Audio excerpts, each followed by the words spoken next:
राज्यभरातील 12 जिल्हा परिषदा आणि 125 पंचायत समित्यांसाठी आज मतदान पार पडणार आहे। संपूर्ण प्रशासकीय यंत्रणा मतदानासाठी सज्ज झाली आहे। या निवडणुकीमध्ये जिल्हा परिषदेच्या 731 आणि पंचायत समित्यांच्या 1462 जागांसाठी मतदान होणार आहे, तर रिंगणामध्ये एकूण 7438 उमेदवार आपलं नशीब आजमावत आहेत। रायगड, पुणे, कोल्हापूर, छत्रपती संभाजीनगर आणि लातूर यासारख्या महत्त्वाच्या जिल्ह्यांचा यामध्ये समावेश आहे।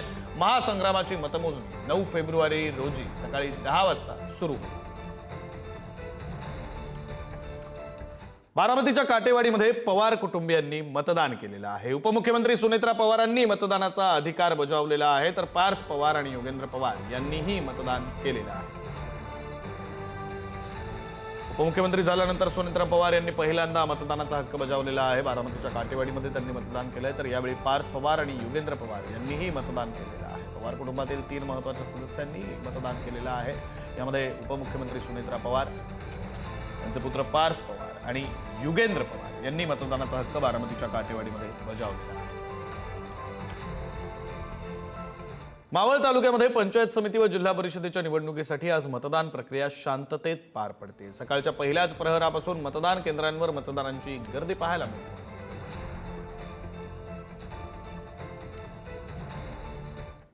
जिल्हा परिषद आणि पंचायत समितीच्या निवडणुकांसाठी आज त्या ठिकाणी मतदान होणार आहे आणि प्रत्येक उमेदवाराचं मत हे आज मतपेटीमध्ये त्या ठिकाणी कैद होणार आहे। आपण सध्या मळवली या ठिकाणी आहोत। आपण जर पाहिले या ठिकाणी सकाळपासूनच मोठ्या संख्येने गावातील जी मंडळी आहे, जी कामाला जातात, ती सकाळी 7:30 वाजता या ठिकाणी मतदानासाठी आल्याचं आपल्याला दिसून येत आहे आणि मोठ्या संख्येने मतदान करण्यासाठी या ठिकाणी उपस्थित झाल्याचं आपल्याला दिसून येत आहे। सकाळच्या वेळेमध्ये खरं तर मोठ्या जे कामगारी वर्ग असतात ते या ठिकाणी मतदान करण्यासाठी येत असतात आणि तशाच प्रकारची रांग आपल्याला पाहायला मिळत आहे। मोठ्या प्रमाणामध्ये मळवली या गावामध्ये देखील या मतदानासाठी सकाळच्या प्रहरामध्ये मोठा प्रतिसाद भेटत असताना आपल्याला पाहायला मिळत आहे। पुढारी न्यूजसाठी मी सागर शिंदे, लोणावळा। मावळमधून आमच्या प्रतिनिधी सागर शिंदे यांनी घेतलेला आढावा। तर कोल्हापुरात नेमकी काय परिस्थिती आहे, कशा प्रकारे मतदान सुरू आहे, आपले प्रतिनिधी शेखर पाटील यांनी घेतलेला आढावा।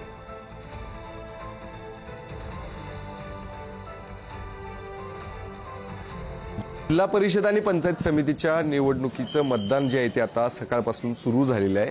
अगदी 7:30 वाजताच कोल्हापुरात अनेक मतदान केंद्रांवरती अक्षरशः रांगा लावून मतदानाला लोक बाहेर पडल्याचं पाहायला मिळते आणि त्याचीच दृश्य आपण कोल्हापुरातले एका मतदान केंद्राबाहेरची दाखवतोय, ज्यामध्ये 7:30 वाजता खरं तर ही गर्दी आहे।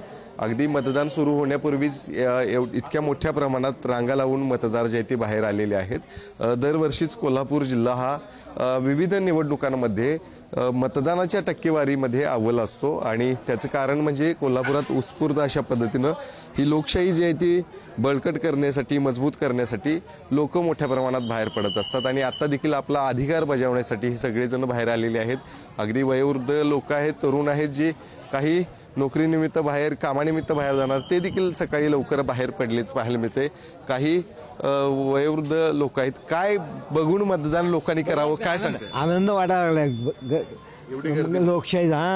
लोकशाहीचं काय म्हणतो त्याला आपण, जिवंत ठेवलेले आहे लोकांनी। काय बघून लोकांनी मतदान केलं पाहिजे? एक स्थानिक स्वराज्य संस्थांच्या निवडणुका आहेत, कशा पद्धतीचा आपला निवडलेला उमेदवार असला पाहिजे? आपल्या पंचायत आपल्या गावातलं चांगलं व्हावं, गावातल्या दृष्टिकोनातून जास्त विकास व्हावा, ह्या दृष्टिकोनातून करायला पाहिजे कामं। प्रत्येकानं निर्भीडपणे करायला पाहिजे, ह्याच्या भ्रष्टाचार विरहित व्हायला पाहिजे। काय बघून मतदान केलं पाहिजे? उमेदवार चांगला असावा, पक्ष कुठलाही असला तरी चालेल, पण उमेदवार चांगला असावा आणि गावाच्या ज्या समस्या आहेत त्या सोडवणारा असावा। नक्कीच हे सगळं बघूनच लोक मतदान करतात। उमेदवार असा की गावचा विकास आणि शांतताप्रिय असा असणारा असावा। नक्कीच काय तू तरुण आहेस, आता कामावरती देखील जाण्यासाठी अनेक जण येताना पाहायला मिळतं। कशा पद्धतीचं मतदानाला दरवेळीच उत्स्फूर्त प्रतिसाद इथे असतो, जिल्ह्यातल्या विविध ठिकाणी असतो, तू देखील आता मतदानाचा अधिकार बजावण्यासाठी आला। बरोबर, उमेदवार असा की गावचं वातावरण शांत झालं पाहिजे। दुसरी गोष्ट की कामं असतील, 4 गावातली कामं असतील, डेव्हलपमेंट ही महत्त्वाची, या गोष्टी झाल्या पाहिजेत, एवढंच माझं महत्त्व आहे। तर ही सगळी गर्दी आता एका मतदान केंद्रावरची बघतोय। अशीच गर्दी जी आहे ती बाजूलाच असलेल्या एका मतदान केंद्रावरती देखील आहे। कोल्हापूर जिल्ह्यातली हे एक लोकशाहीचं बळकटीकरणाचं एक मोठं उदाहरण म्हणावं लागेल. अशाच पद्धतीची ही गर्दी जी आहे ती जिल्ह्यातल्या विविध ठिकाणी आहे.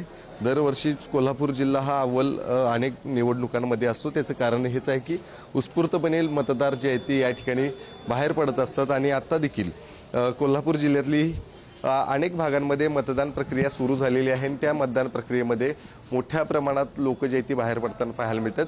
यावर्षी किती टक्के जे आहे ते मतदान या संपूर्ण कोल्हापूर जिल्ह्यामध्ये होणार आहे हे देखील आता पाहणं गरजेचं असणार आहे. कॅमेरामॅन ओंकार वळवडेसह शेखर पाटील, पुढारी न्यूज, कोल्हापूर.